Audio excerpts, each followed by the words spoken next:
Okay, those are the books that I read in February, and I'm going to make the same video as I did in January, what I read this month. It was a rather short month, and I also just started a new job and had exams and was quite busy, so I unfortunately didn't read as many books as I wish I would have, but I still read rather interesting books, and also a very famous book that I finally read, so I'm still going to make this video.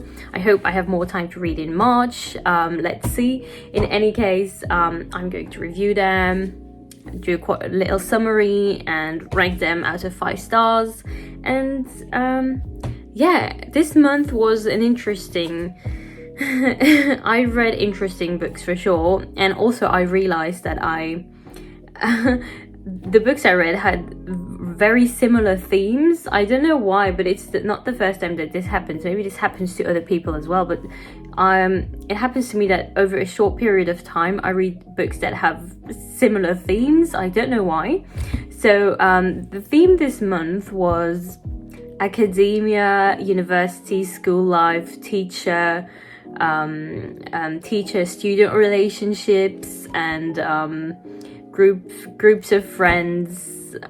So yeah, it was rather similar, so that's also interesting because I can compare them, or well, it's rather complicated to compare books, but it was an interesting thing to see the differences in the books.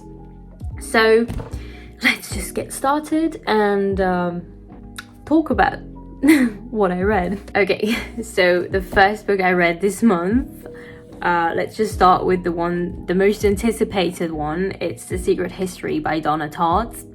I know that it's a book that is talked about a lot, especially since everyone on TikTok started talking about it again, and on Instagram. And I'm not usually fond of book talk recommendations, to be really honest, but with this one it was different. It really looked promising and really looked like this was going to be something special. And the thing I have to say is, when I went to the bookstore to buy this book, because everyone talked about it, I thought it was recent. I didn't know Donna Tartt before, and I know she also wrote The Goldfinch, which is a bestseller, but it's from 2013, so I didn't know that this came out in the 90s, which makes it even more interesting to me that this is actually an old book that is talked about and now. But this also is usually referred to as the epitome of dark academia when it comes to literature, and I definitely felt it when I read the book. And what can I say about it? Well, I definitely think that Donna Tartt and The Secret History is such a unique book, and she has a way of storytelling that is like nothing else, and that's what I loved the most about it. It is really dark academia. This aesthetic is perceived throughout the book. You can see it, you feel it throughout the entire read. And I think that if you have the chance to live in Edinburgh, or if you're in Edinburgh in Scotland on a rainy day in a library or in a little cafe and read this has to be pure bliss, because I just read it in my room, honestly, but I still felt this vibe. It's just, I think that the imageries, the dark mysterious imageries in the book is just the best thing ever. So that's what I think that's what I love most about The Secret History, is definitely the way it is narrated, and all the descriptions. The language is so beautiful. This entire scenery of winter, Greek mythology, university, and a little lonely place, it really is unique. Now, the story itself was just alright to me, but I think it definitely is something that I haven't seen anywhere else. It has it has elements of Macbeth as well. I think as soon as I can spoil, I'll say a spoiler now, but I can say it. It's not really a spoiler because it's the first line of the book. But as soon as the group as they kill Bunny, I think there's this guilt throughout until the end that feels exactly like Macbeth, and Macbeth is one of my favorite stories. It's definitely my favorite Shakespeare play. I know it's rather mainstream to say this, but it is my favorite story ever. And I definitely had this Macbeth vibes, and it also reminded me of Dead Poets Society quite a lot, especially when I started reading and had the introduction of Professor Julian. He really reminded me of John Keating, I think that's the name, right, of Robin Williams in Dead Poets Society. And that's definitely those elements that I saw in the book. So let's do a quick summary of the book. So what is this book about? It's about the main character, the narrator of the story. He's the one who's telling the secret history. His name is Richard Papin or Papin. I don't know how his name is pronounced. It is set in the 1980s, 1983, I believe. And Richard Papin, I'm sorry, I will say his name a lot and I have no idea how to say it correctly, transfers from a college in California, in his hometown, I think it's Plano, to Hampton College in Vermont. And he's taken by this beautiful scenery that he sees in a brochure. And after experiencing some pushback from this exclusive ancient Greek group program taught by Professor Julian, he is taken in with 5 other students that are already in the group, Henry, Bunny, Francis, and the twins Charles and Camilla. And all the students there are very wealthy and very mysterious, and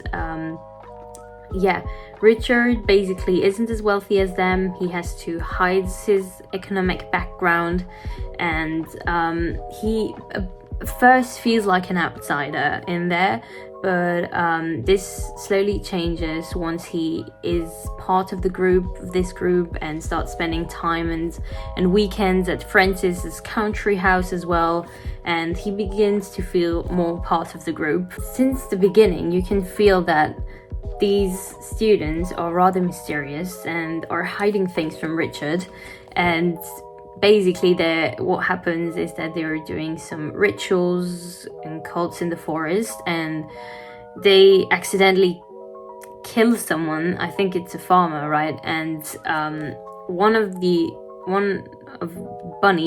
from the group wasn't there, but he finds out about it, that they killed someone. And then the story is basically about Bunny threatening them to tell the police. And this isn't a spoiler because this is the first line of the book, but basically they murder Bunny at one point, and then they all feel guilty until the end. I don't want to spoil the end, but it's definitely not a happy ending with someone committing suicide. I'm not going to say who, but what else is there to say about this book?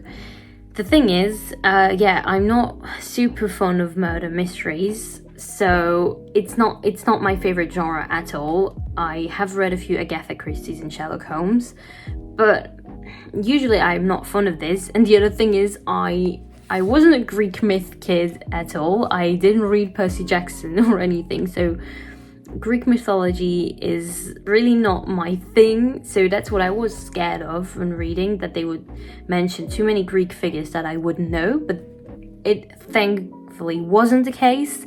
So I didn't struggle with that at all. I'm still like I still don't know if I 100% enjoyed the story overall. There were some things that definitely bothered me. Also, the thing is, I don't mind that we know from the beginning that Bunny dies, but somehow I do like when it's about a mystery. I'd like to not know what happens. So yeah, the typical element of who did it isn't in the book, really. So I don't know if it's something I like or not, but that's personal taste, honestly. But the story overall is so incredible. The scenery, as I said, is what made the book special for me. The main theme of the book about beauty, I think, is really, really interesting. I believe in the first chapter, beauty is already mentioned quite a lot. I think Richard Papin, I wrote it down. I think he says that his fatal flaw is a morbid longing for the picturesque at all cost. And in the second chapter, I think, there's this quote, beauty is terror, and whatever we call beautiful, we quiver before it. And yeah, it sums up the book pretty much, and the aesthetic as well. I really think that the first half of the book is so powerful, so strong, and it loses a bit of its charm throughout. It loses a bit of its charm towards the end, I think, because there are less mysterious elements to it. You understand all the every single character better, so the mystery is lacking a bit, but the writing is so peculiar and lovely that I didn't really mind it. So to finish this review, I'd say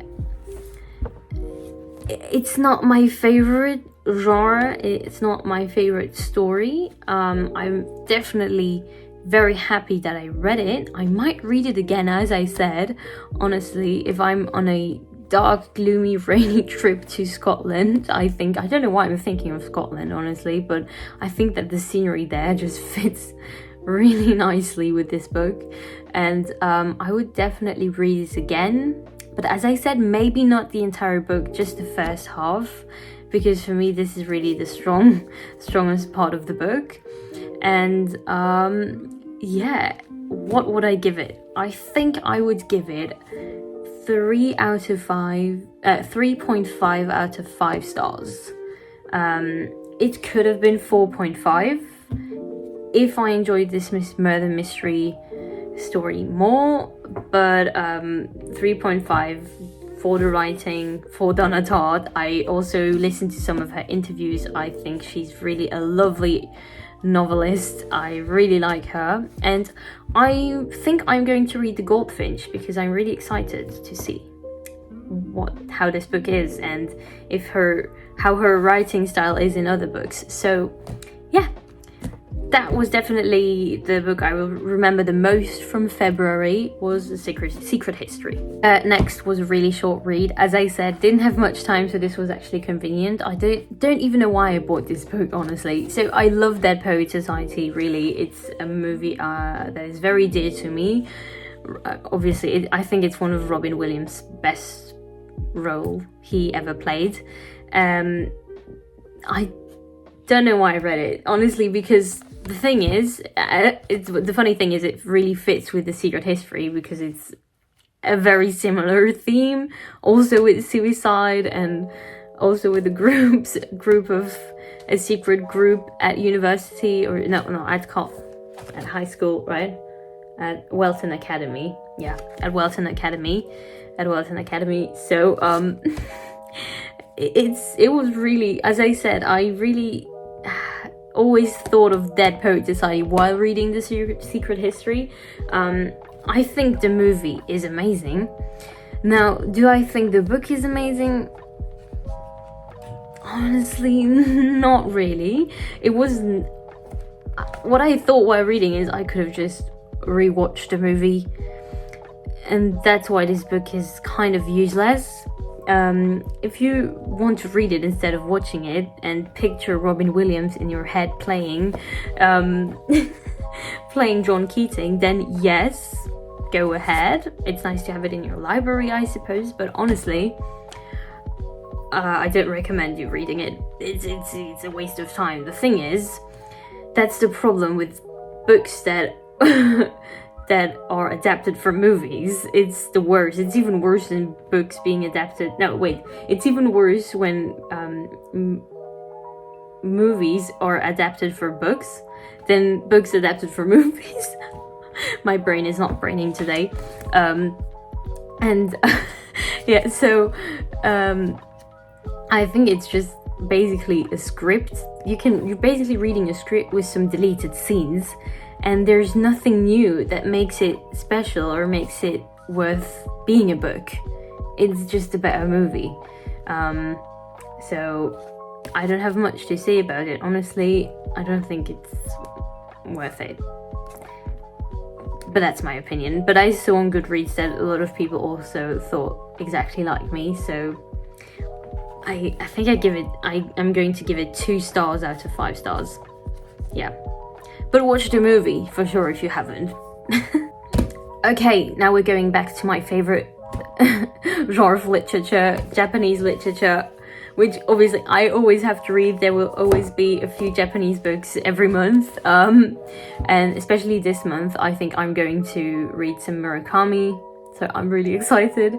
But yeah, I just love Japanese writing so much, and honestly, after reading The Secret History, I was really excited to go back to the Japanese writing style. I don't know what it is about Japanese writers. They have this unparalleled, ability to transform an extremely simple and ordinary scene from everyday life into something so surrealistic, and just a beautiful surrealistic scenery that it's just incredible. I don't know how they do this, honestly, and that's exactly how I felt reading both The Kitchen and Strange Weather in Tokyo.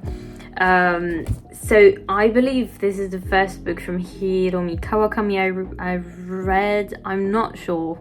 Honestly, I might have read another one from a few months ago. Anyway, I was really intrigued by the story, which is again about a teacher and student relationship. Well, it's a bit different and completely surrealistic. Not completely surrealistic, but definitely has some surrealism in it.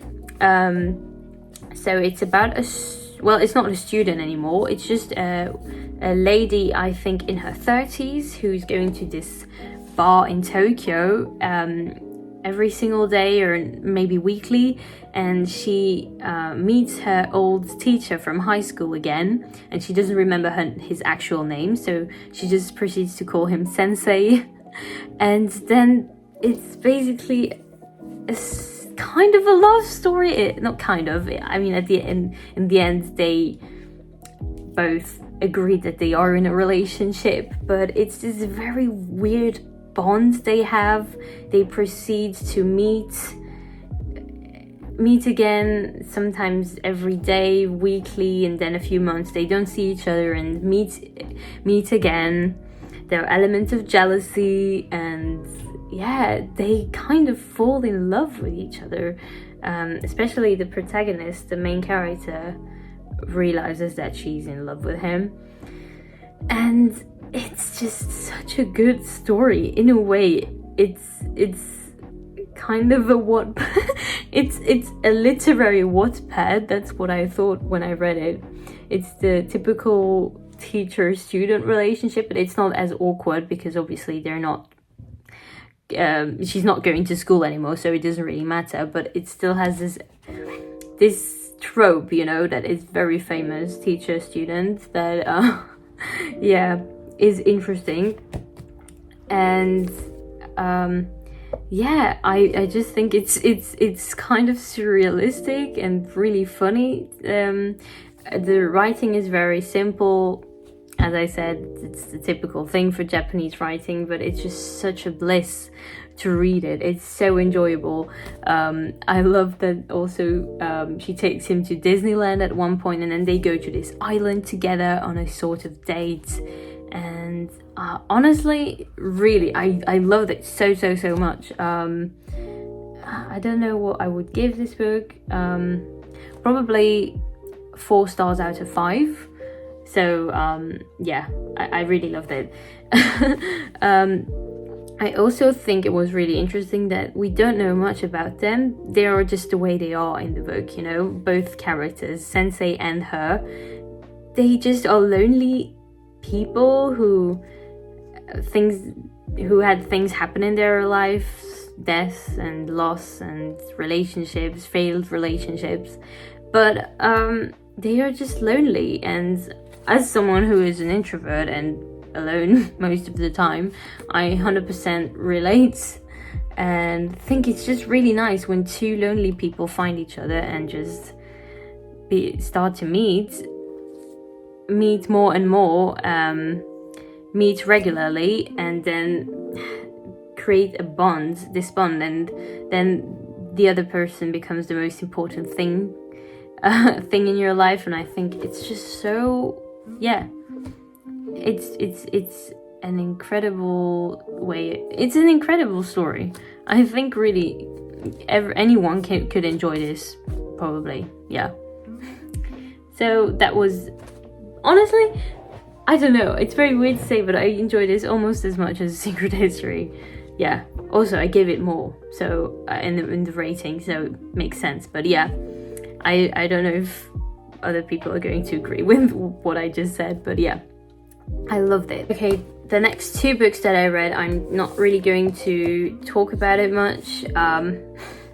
So at the moment, not at the moment, obviously Jane Austen is my favorite author of all time, and the Regency era is my favorite historical period. But yeah, at the moment I'm really into anything Regency. Yeah, I want to understand the Regency era better, and that's why I read The Time Traveler's Guide to Regency Britain by Ian Mortimer, and I think this is the perfect guide if you want to understand the Regency era.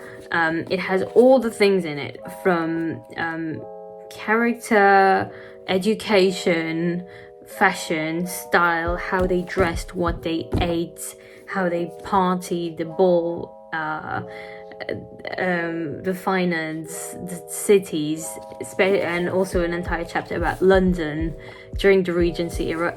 And obviously also Jane Austen, I think. I don't remember, I read it at the beginning of February, but I don't have much else to say. I'm not going to explain the entire book, because that would just be I would just be explaining the Regency era.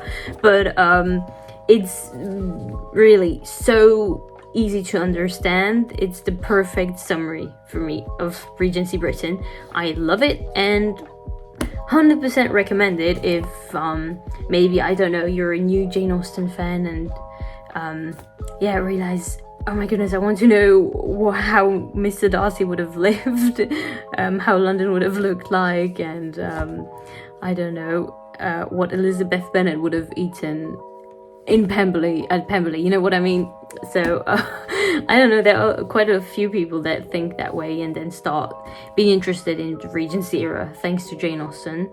And so that's what I read. And then I read another book, which some of you might know about, some of you might not. I don't know how much I can say about it without being censored by YouTube, so I won't say much, but I read John Cleland's Fanny Hill.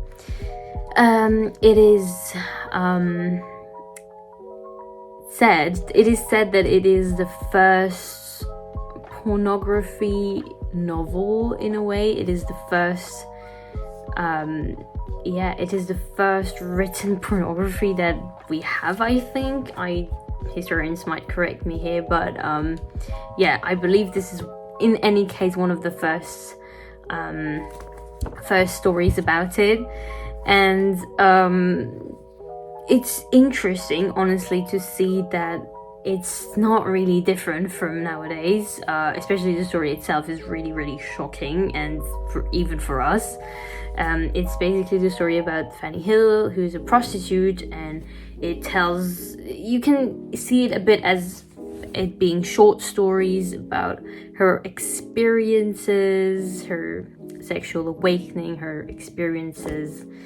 In the House of Pleasure, with women, men and women, every single possible category you can imagine. And honestly, there's not much to say about it. It's just interesting to see how they that actually sexuality wasn't that different back then at all. It was just a very taboo topic and something that nobody really talked about. So that's also why John Cleland went to prison and this book was banned. But it's definitely an interesting thing to read, especially since I read The Time Traveler's Guide to Regency Britain. I think those two went quite well together, although that was before the Regency era. That was in 1749, so it was a bit earlier, but it still applies to me. So Fanny Hill isn't that great, I would say. It's definitely a fascinating book to read. But don't expect it to be a really well narrated thing. You'll definitely see the millions of ways that John Cleland uses to talk about the male tool, the male part, and it's actually, I thought that was rather funny. But that's all I have to say about this book. It was interesting to read.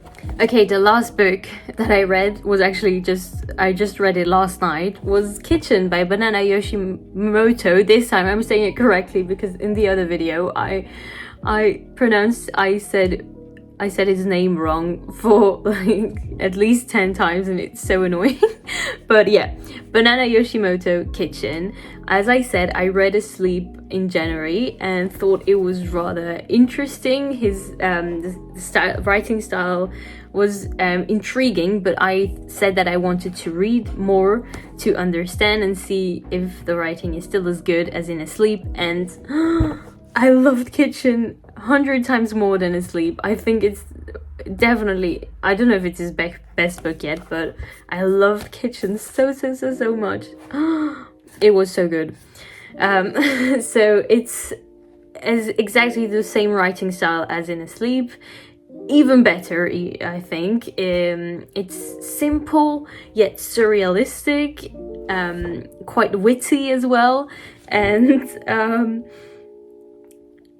it was really fun to read, and also fun and also kind of sad, because the theme of Kitchen is basically about losing loved ones and how to deal with loss, and how the realization that your perception of life and death constantly changes, especially once you lose someone.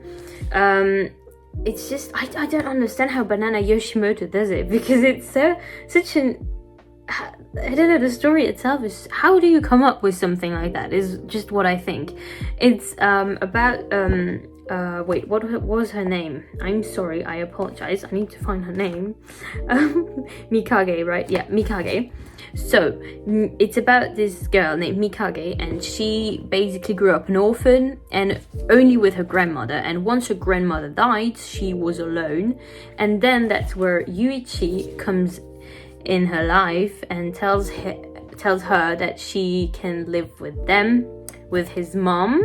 I'm saying mom and him, because the mom is actually a transgender and used to be his dad, but is now his mom. So you see, it's a really interesting, interesting constellation. And so she starts living with them, and it's actually quite shocking that after 50 pages, boom, suddenly the mother dies. And she actually got stabbed and murdered because of being a transgender. I think in the club she worked, and that was really a twist I did not expect so suddenly in the middle of the book. So I loved this. I actually love when books surprise me like this, when I open the next page and just see she died. that's so shocking. I love having these emotions. It feels exactly like watching a movie and suddenly something shocking happens in a movie, and I love when books do this to me. So I really loved it. And it's also a love story between Yuichi and Mikage, and they fall in love and bond over them being both orphans now, because he obviously loses his mother at the during the after the first half of the story. And it's really a nice story. I loved it. I can 100% recommend it. And there's also another story, Moonlight Shadow, at I think it's the last 40-50 pages, another short story which is also about losing your loved ones, and really mysterious, strange story about her going to jog every single day and meeting this woman, and then she says that she should meet her at 4 a.m. on that particular day, and then she has the ability to see her boyfriend again, who died in the sea, in the ocean, and it's really nice. So if you like the topic of loss, I think everyone has lost a loved one once, and I think it's really nice. It's really short, so if you have to get into reading again, and if you don't have time to read much, like me in February, I think this is a good book. And I would also give it 4 stars out of 5. Right, so yeah, those were the books I read in February.